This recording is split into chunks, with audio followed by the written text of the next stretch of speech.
Bonjour, bon après-midi déjà, et bienvenue à cette dernière conférence de presse des films en sélection.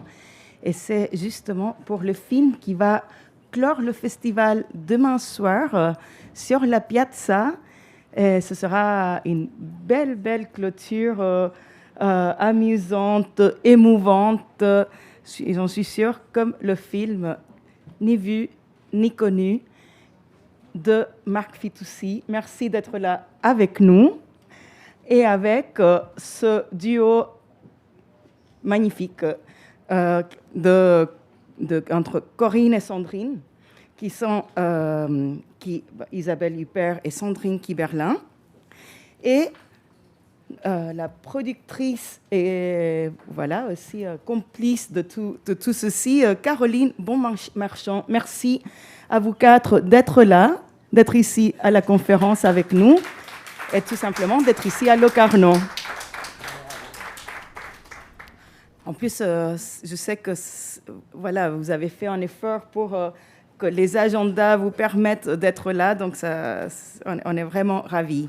Avec ce film, donc, qui est est-ce qu'on pourrait dire spin-off ou inspiré de cet univers auquel vous avez tous participé à un moment ou un autre de la série 10%, et vous en avez créé un long métrage qui vraiment jouissif, comme je disais, quand on l'a découvert, on était sans surprise très amusés, mais aussi on a trouvé tellement incisif et même touchant et émouvant. Donc l'idée d'en faire un long métrage et finalement d'en faire le long métrage que le public va découvrir demain, c'est venu comment ? L'envie de retrouver d'abord ces deux actrices, parce que comme pour Sandrine et Isabelle, c'est notre 4e collaboration. Et j'avais envie d'imaginer d'abord un nouveau rôle pour Isabelle qu'elle n'aurait pas déjà joué, et au vu de son immense filmographie, c'était pas simple. Et c'est vrai que lui proposer le rôle d'une actrice qui ne joue pas et qui aimerait être vue, je trouvais qu'il y avait comme ça un paradoxe un peu assez amusant à lui proposer, donc ce personnage de figurante. Et vous parliez de 10% Call My Agent, il est vrai que puisque cette série est passée par là, moi je trouve que maintenant parler du monde du cinéma, je trouve on assume le fait de parler d'acteurs sous leur propre nom, quand bien même le spectateur a compris ce jeu de faux-semblants et accepte de se dire qu'on va voir des gens qui jouent sous leur propre nom, mais qui ne sont pas forcément les acteurs présentés. Et donc pour Sandrine, très vite, j'ai aussi demandé à Sandrine si elle avait envie de jouer sous son propre nom, une actrice dans la lumière, reconnue, qui rencontrerait donc ce personnage de Corinne Maclou que joue Isabelle, qui est donc une figurante. Merci. Est-ce que vous voulez justement nous raconter comment vous êtes rentrés, comment vous avez vécu ça ? Effectivement, donc vous avez travaillé séparément avec Marc Fitoussi, ensemble dans une autre comédie réjouissante mais très différente, Tip Top, il y a de longues années déjà. Et là, de vous retrouver ensemble et créer ces personnages, effectivement, avec votre vrai nom ou pas, mais les personnages tous ensemble. Eh bien, oui, moi j'étais ravie de retrouver Marc, effectivement, pour la 4e fois. J'aime beaucoup les thèmes qu'il explore souvent dans son cinéma.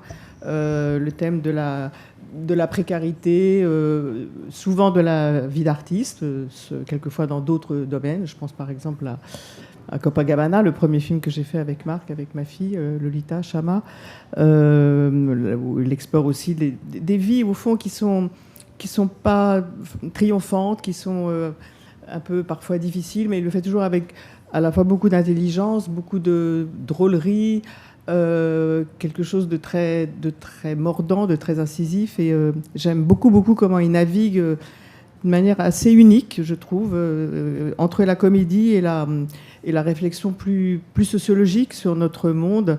Et il recommence dans le film qu'on fait. Alors là, j'étais à nouveau évidemment très heureuse de retrouver Sandrine. Comme vous dites, on avait tourné ensemble dans Tip Top, le film de Serge Boson. Et là, il prend l'exemple du cinéma. Au fond, ça pourrait être d'autres mondes qu'il explore. Le cinéma, on l'a vu, souvent apparaît un peu comme un miroir, parfois déformant, parfois au contraire grossissant des mécanismes un peu de hiérarchie qui composent notre monde et notre société. Mais le faire à travers le monde du cinéma, ça permet aussi d'être souvent très drôle. Le cinéma, c'est quand même avant tout la fiction. Donc, de faire croire à cette situation, à la fois... Ce qui est intéressant dans le film, c'est comment il enchevêtre à travers nos deux personnages perpétuellement la fiction et la réalité, justement. Moi, évidemment que dans la vie, je ne suis pas une figurante. Et Sandrine elle-même n'est pas non plus, c'est toute Sandrine Kiberlin qu'elle est, elle n'est pas le personnage non plus qu'elle joue dans le film. Enfin, elle le dira mieux que moi. Donc voilà, pour toutes ces raisons, moi j'ai vraiment adoré faire ce film, goûter les dialogues aussi de Marc, qui est un grand dialoguiste. Et je pense qu'un acteur, il envisage son film avant tout à travers les dialogues. C'est primordial, essentiel. Il a un sens du rythme, c'est un très grand écrivain de dialogue. Voilà. Merci. Sandrine ? Oui, alors je rejoins Isabelle sur plein de choses qu'elle vient de dire, notamment sur le plaisir de retrouver Marc et le plaisir de retrouver Isabelle. Je trouvais déjà que le postulat de départ qu'acceptait Isabelle, c'est-à-dire de jouer une figurante, me faisait déjà beaucoup rire. Et je savais que ça donnait le ton de fait, et que la Sandrine Kiberlin que j'allais incarner allait me permettre aussi de m'amuser, de sortir de ce qui est moi en fait, mais de donner une version où on s'est beaucoup d'ailleurs amusé avec Marc, une version où le curseur est poussé de ce que je serais si j'étais la Sandrine Kiberlin du film, qui n'est pas du tout moi, mais qui est une espèce de loupe mise sur ce que serait éventuellement ce qu'on imagine de la célébrité, des privilèges d'une actrice qui a accès justement à tout ce dont elle rêvait, c'est-à-dire le choix de jouer tel ou tel rôle. Mais ce qui est très beau, je trouve, dans le film, c'est d'abord mon personnage. On a poussé le curseur, donc je me suis amusée avec Marc à créer cette femme actrice avec un grand A, en multipliant, en grossissant justement les aspects qui pourraient être ceux qu'on imagine de la starification. Et aussi ses fragilités, c'est-à-dire que nos deux personnages, le personnage que joue Isabelle de Corinne Maclou et le mien, ne sont pas que, et surtout du côté de ce qui a l'air d'être que privilège. Il y a aussi ce qu'est une actrice quand elle ferme la porte de chez elle, de ce que les gens ne voient pas, c'est-à-dire l'intimité. J'ai toujours trouvé intéressant de traiter ce que ma lumière pourrait apporter à l'ombre du personnage que joue Isabelle et ce que l'ombre du personnage que joue Isabelle peut apporter à la lumière du mien. C'est-à-dire qu'en fait, le film traite d'une rencontre de deux femmes qui ont la même passion du jeu. Il y a 1000 façons d'être figurante. La façon dont le personnage d'Isabelle est traité, c'est vraiment quelqu'un qui est frustré et qui veut arriver à jouer. Et le personnage que je joue, c'est effectivement une star, si tant est que ça existe encore, une actrice extrêmement privilégiée qui a peur peut-être de ne pas pouvoir continuer. Et donc il y a aussi ces deux fragilités qui sont mises l'une en face de l'autre par la rencontre que Marc propose dans le film. Et donc ça fait un film à la fois très drôle, parce que les situations qu'on est amené à vivre dans le film le sont, et aussi c'est un film, comme disait Isabelle, ce que Marc sait très bien faire, je trouve, c'est nous faire rire en nous faisant réfléchir aussi à une hiérarchie, à ce que les privilèges peuvent se comporter comme douleur, comme profondeur aussi, ou la vraie douleur d'une femme qui n'arrive pas à avoir accès à sa passion. Et voilà. Mais je trouve que ce qui était très très drôle, c'est d'être en face d'Isabelle qui joue une figurante. C'est quand même de ça que le film part de cette idée qui est très bonne. Simplement. Et qui marche. Je pense que sur le papier, est-ce que vous-même avez hésité à un moment donné? Sur le papier, ça peut paraître incongru. Immédiatement, on y est. En tout cas, ce qui est sûr, c'est que c'est un film qui ne se serait pas fait si Isabelle m'avait dit non, je n'ai pas envie de jouer ce personnage. Voilà, moi, c'était vraiment... il fallait l'appui comme ça de ces deux actrices pour lancer ce pari effectivement assez audacieux. En tout cas... tout de suite, on a cru à cette Corinne Maclou dès les premières séquences tournées, au fait que Isabelle pouvait être cette femme que personne ne connaît, qui tente de se faire remarquer, qui rêve de jouer. Mais il y a quand même une chose scénaristiquement qui était importante, c'était de montrer très vite dans le film que c'est une figurante, effectivement, qui n'a pas eu la chance d'émerger, d'être reconnue, mais c'est quand même une actrice qui a du talent. C'est-à-dire que très vite, en tout cas dans les premières séquences, on se dit qui est cette femme assez envahissante comme ça, qui aborde tout le monde, les techniciens, les acteurs, qui veut en être, et on pourrait penser qu'elle est même un peu dangereuse. Et en fait, très vite, Sandrine est amenée à découvrir l'extrait, en tout cas un spectacle dont elle lui a donné le lien vidéo, et on se rend compte que Sandrine voit une actrice qui l'inspire, qui a du talent. Et donc, on est avec cette Corinne Maclou et on cherche à réparer cette injustice, se dire que pourquoi pas elle. Et c'est vrai que moi, c'est une question, en tout cas en tant que réalisateur et on va dire directeur d'acteur, où c'est vrai que je trouve qu'il y a parfois une injustice dans ce métier, où on voit des acteurs formidables, on se dit pourquoi ne sont-ils pas connus, pourquoi n'ont-ils pas accès à de plus grands rôles, et le personnage de Corinne Maclou cherche un peu à rétablir cette injustice-là, quoi. Merci. Il y a déjà une question, donc avant il y a deux questions, après je vais en dire. E faccio la domanda in italiano. Intanto, come dire, grazie per il film, la commedia è stupenda, come dicono in Bohème, e la cosa che mi ha colpito molto è l'intelligenza di mettere a confronto l'idea del teatro e del cinema, la completezza che non sono due cose complementari, sono due cose lontane. Il film lo mette assolutamente in evidenza. Io faccio il teatro, tu fai il cinema. Ed è interessante, è come quando in un western uno dice tu hai la pistola e io ho il fucile. Ed è proprio una cosa che è il primo film che mette proprio in evidenza nell'anima questa condizione. In fondo anche quando alla fine la protagonista va a recitare, recita da teatro, dà la cosa più bella che ci possa fare, e sembrava di vedere Mastroianni che entrava dentro e faceva quella e recitava. Cioè, è quello che mi ha colpito nel film, è proprio questa scelta profonda e vera.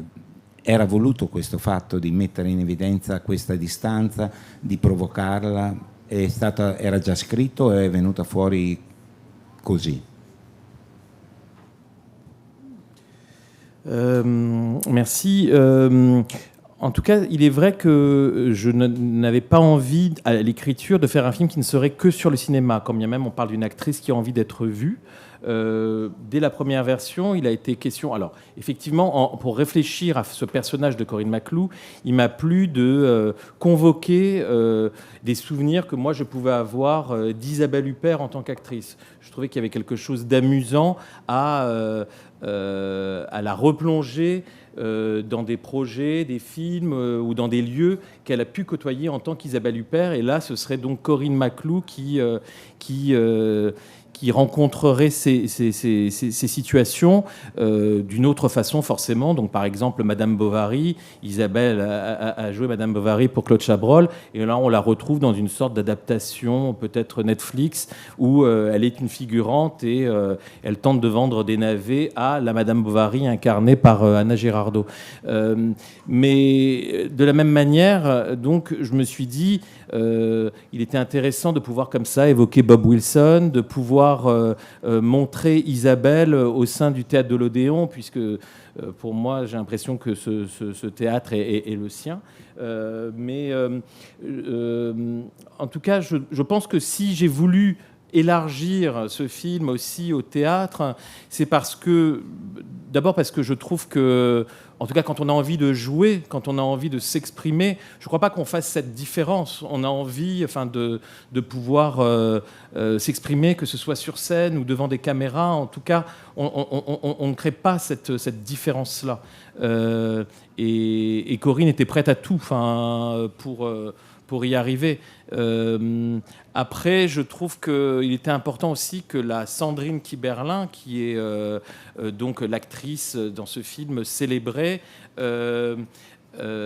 aime aussi le théâtre, ne se contente pas par exemple du cinéma. Et je trouve que ça l'élève aussi que de ne pas se contenter simplement de rôle au cinéma. Et je trouve que grâce à ça, grâce à cette passion donc pour le cinéma, mais aussi pour le théâtre, c'est quelque chose qui leur permet de se rejoindre et de se rencontrer, de se retrouver. Je trouve que ça les élève, en fait, que de savoir apprécier ces deux arts. Voilà.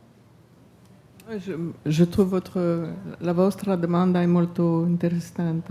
Parce que c'est vrai que d'abord d'envisager le métier d'actrice aussi en convoquant le théâtre, ça lui donne aussi toute sa noblesse. Et puis, c'est intéressant. Alors là, il se trouve que c'est le personnage de Sandrine qui fait du théâtre, mais d'imaginer que mon personnage a voulu aussi accéder au métier d'actrice à travers le théâtre, ça dit quelque chose un petit peu sous-jacente sur peut-être la célébrité, effectivement, appartient plus au cinéma qu'au théâtre. C'est-à-dire qu'il y a plein de manières d'être acteur. Il n'y a pas que d'être un acteur célèbre. Si vous allez au Festival d'Avignon, vous avez des dizaines et des dizaines, enfin pas qu'au Festival d'Avignon, mais là ils sont réunis, donc il y a une concentration de talents, d'acteurs il y a des acteurs extraordinaires de théâtre qui ne sont pas forcément des acteurs connus. Donc de convoquer le théâtre, ça permet consciemment ou inconsciemment d'envisager le métier d'acteur sous des aspects très différents les uns des autres et de ne pas le réduire uniquement ni à la célébrité, ni au cinéma, finalement, donc auquel est plutôt peut-être plus liée la célébrité que du temps de Sarah Bernard. En fait, ce qui est beau, c'est que ça fait dire, je trouve, que ce qui les réunit toutes les deux, c'est la passion du jeu. Peu importe qu'on soit filmé ou qu'on soit dirigé sur scène, mais c'est la passion du jeu. Et oui, c'est ça légitimise... comment dire, même d'un point de vue de la star que je joue, finalement, la plupart, on est tous passés par le théâtre, sur l'artisanat, sur le fait de se retrouver à construire un personnage. C'est ça qui les réunit. C'est pas l'idée éphémère de ce qu'on peut devenir parce que tout à coup un nom devient connu. Alors tout à coup, c'est l'idée du succès. Ce qui les réunit toutes les deux, c'est pas le succès et l'envie du succès, c'est l'envie de jouer, en fait. Et donc ça fait de chacune d'entre nous dans le film, peu importe justement la hiérarchie qui nous sépare, ça fait de ces deux personnages des femmes qui sont juste attirées et sincèrement là pour la bonne raison, qui est la raison de jouer, avoir la chance d'être choisie pour jouer. Merci beaucoup. On avait déjà ici, on vous amène le microphone. Après, merci. Ce film est un cadeau. Merci beaucoup à tous vous. Et j'espère que mon français vous pouvez comprendre, parce que c'est pas une question, mais c'est de dire pourquoi. Parce que finalement, les mots servent à créer les personnages.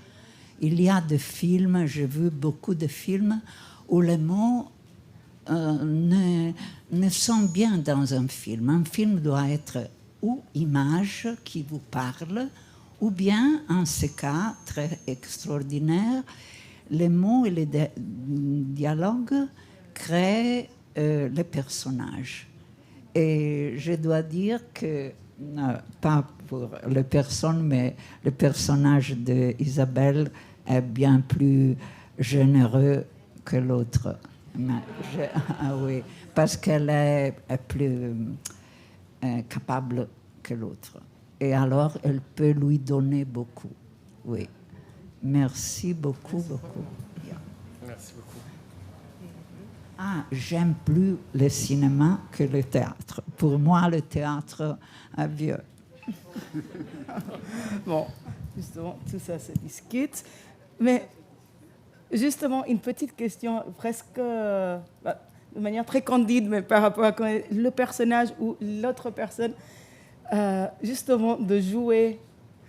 Vous parliez, non, de comment jouer avec le curseur, non, jusqu'où amener, mais de donner son nom réel.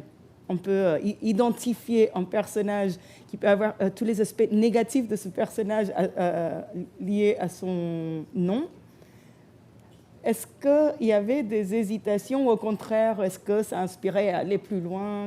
Je pense qu'on a abordé, Isabelle et moi, avec beaucoup de joie, mais aussi beaucoup d'humour, qui était très inspirant pour nous, l'humour de Marc, qui nous proposait justement de plonger avec humour dans ces personnages. C'est-à-dire qu'Isabelle joue une figurante, on a déjà dit que c'est complètement la bonne idée, et le postulat est très fort. Et que moi, j'ai abordé cette Sandrine Kiberlin comme un personnage. Je n'ai pas du tout abordé... je n'avais pas du tout l'impression de me jouer. Je l'ai abordé comme tous les autres personnages que j'incarne dans les films, c'est-à-dire en m'amusant à construire cette Sandrine Kiberlin que je regardais avec beaucoup de distance, avec des petites choses que Marc a volées de ce qu'on peut imaginer de moi. Il y a l'île de Ré, il y a... j'ai un chat, lui il a mis deux teckels, deux chiens en permanence. Tout est. Je n'ai pas du tout la même façon de vivre que Sandrine Kiberlin dans le film. Je n'ai pas du tout le sentiment de penser au fait que je suis actrice dans la vie. J'oublie dans mon quotidien que je le suis. Vraiment, j'ai une vie d'une banalité que j'adore, dans le sens noble du terme. Et là, c'est comment dire, c'est comme avoir voulu, et c'est ça qui est, je trouve, pour créer justement cette différence entre le personnage d'Isabelle et le mien, c'est un peu ce que peuvent projeter les gens, sans doute, sur la célébrité, l'image que se font les gens de la célébrité, avec tous les privilèges que ça comporte, qui sont pas complètement d'ailleurs faux, mais c'est là on a comme sans caricaturer, je trouve et j'espère, on a comme oui effectivement amplifié ce que peut être la projection des gens sur la célébrité, sur les chances qu'on pourrait avoir en étant reconnu, mais le film montre justement aussi que ce qu'on disait tout à l'heure, et ce que disait très justement Isabelle tout à l'heure aussi, ce qu'on se disait toutes les deux, c'est-à-dire Isabelle a peur de ne pas arriver à jouer de sa passion et à devenir actrice reconnue, et moi j'ai peur de ne pas le rester. Quand on est connu, on a peur de plus être désiré. Voilà. Donc on a chacune dans le film des fragilités, et c'est ça qui fait sans doute qu'elles se rencontrent. Donc, il y a une question là et une question ici ensuite. Mais attendez s'il vous plaît le microphone. Mais levez la main pour que le micro... Oui, vous aviez demandé le micro. On vous amène le micro, c'est ça. Merci. Vous êtes toutes les deux des actrices très célèbres. Alors, je voulais savoir, est-ce que ça aurait pu être interchangeable? Pourquoi ce choix? Sandrine l'artiste, Corinne l'autre, est-ce que ça aurait pu être Isabelle? Et puis Corinne, est-ce qu'elle aurait pu être Sandrine? Pourquoi avoir fait ce choix? Moi, quand j'ai commencé à être actrice, j'ai l'impression d'ailleurs de jamais avoir commencé. C'est toujours la même histoire. J'ai toujours l'impression de ne pas savoir comment j'aurais pu faire autrement, en fait. Mais j'avais comme inspiration, parmi les actrices qui m'inspiraient, je veux dire, il y avait Isabelle. Je regardais les films. J'ai un souvenir très fort d'une affaire de femme, par exemple, de Chabrol, que j'avais vu, où Isabelle rougissait dès qu'elle était émue. Et je me souviens aussi qu'Isabelle m'a appelée quand j'ai fait En avoir ou pas, mon premier film, où elle avait déjà fait beaucoup de films. Et que le fait qu'elle m'appelle pour me dire bienvenue au pays du cinéma et des taches de rousseur restera toujours ancré. On a quand même des secrets, Isabelle et moi, dans ce métier qui font qu'on est liés au-delà de... Voilà. Et Isabelle est une icône. C'est pas une actrice célèbre. C'est quelqu'un aujourd'hui qui a une carrière complètement hors norme. Moi, j'ai beaucoup de chance. J'ai travaillé avec des grands metteurs en scène. Je pense que j'ai été inspirée, même si ça ne se calcule pas, un chemin. Mais je pense que dans mon inspiration secrète et personnelle, j'aspire, et je ne suis pas la seule, en tout cas, j'ai toujours voulu, comment dire, accéder à l'honnêteté et des choix qu'a pu faire Isabelle, avec sans doute de la chance par-ci par-là et tout ça. Mais Isabelle, on parlait de la passion du jeu.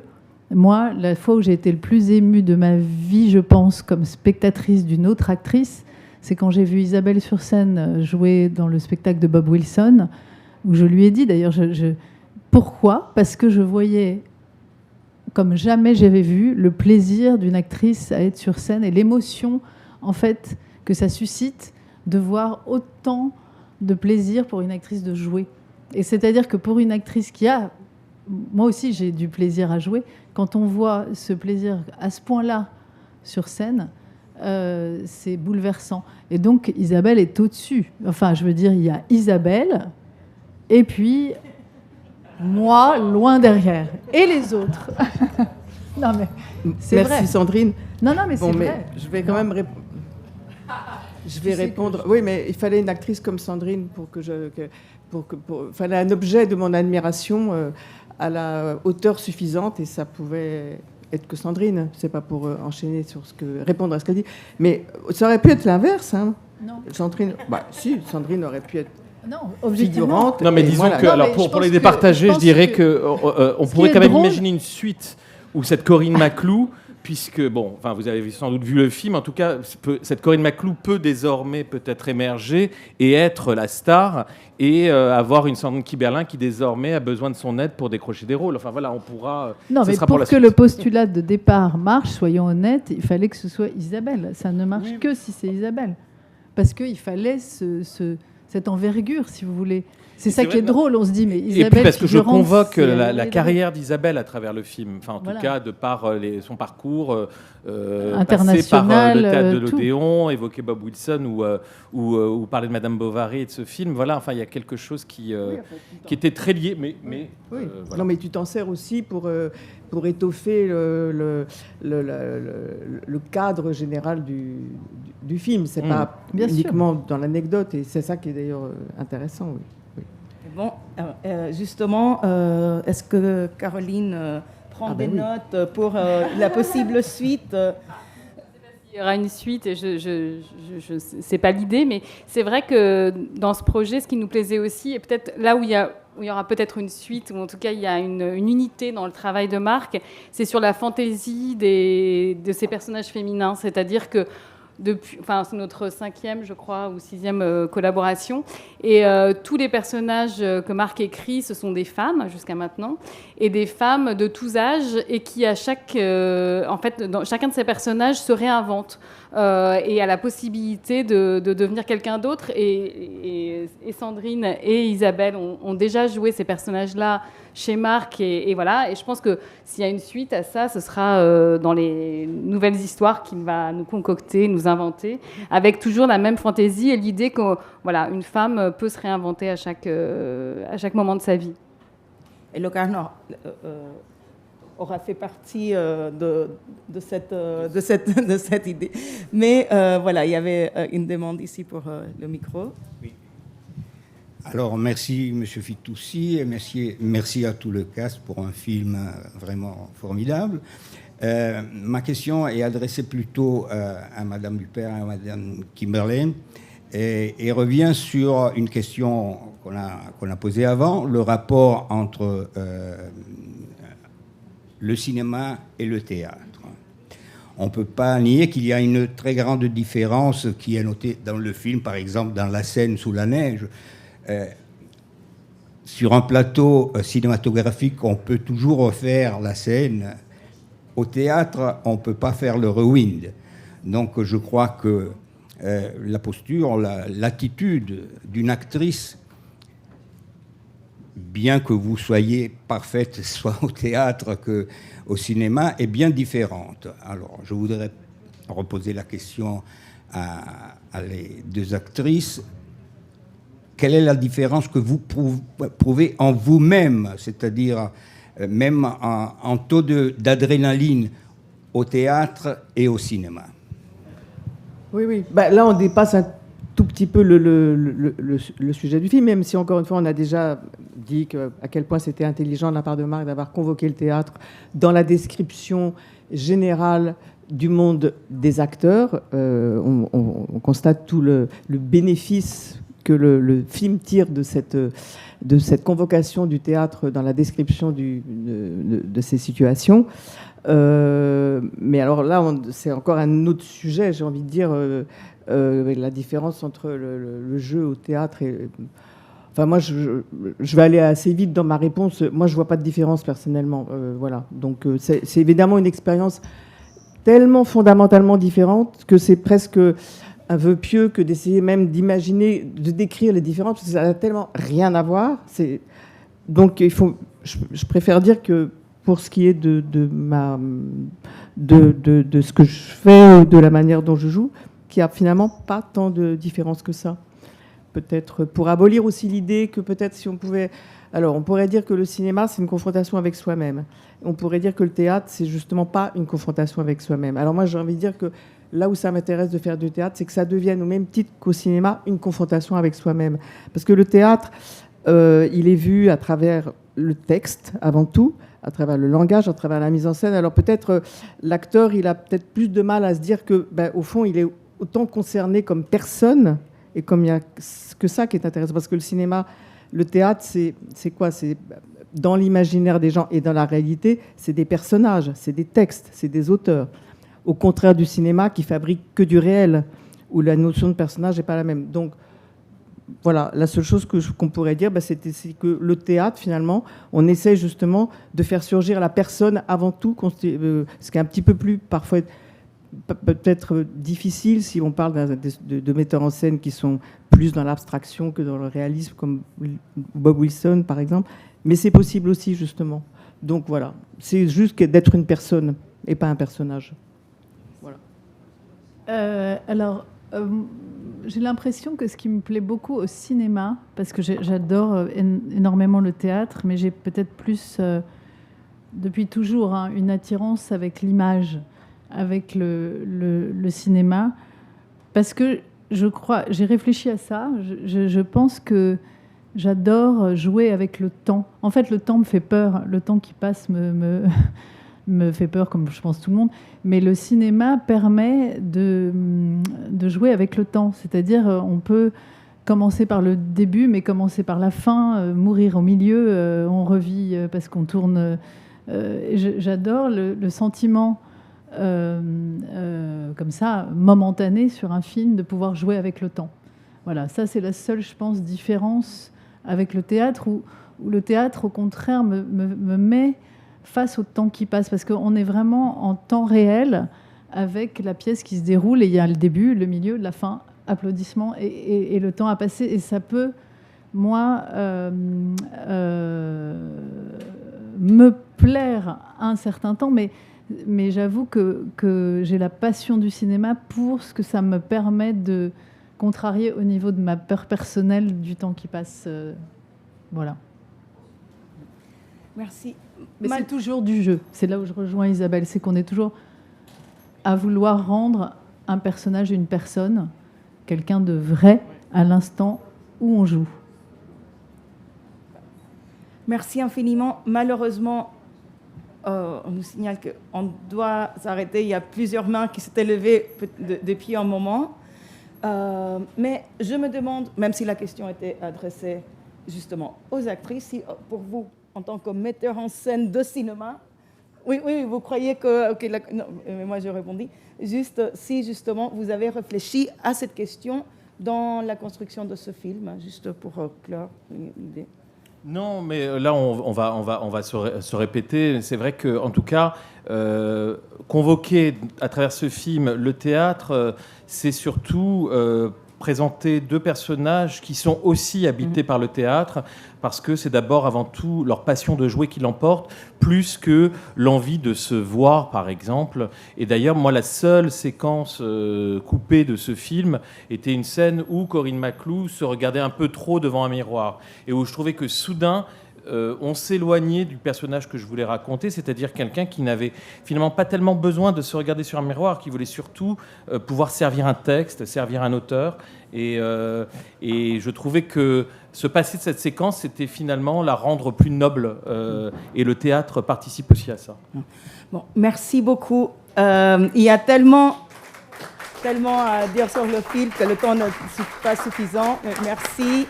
Merci. Et à demain sur la piazza. Plaisir. Oui, il y avait plusieurs. On va vous arrêter après.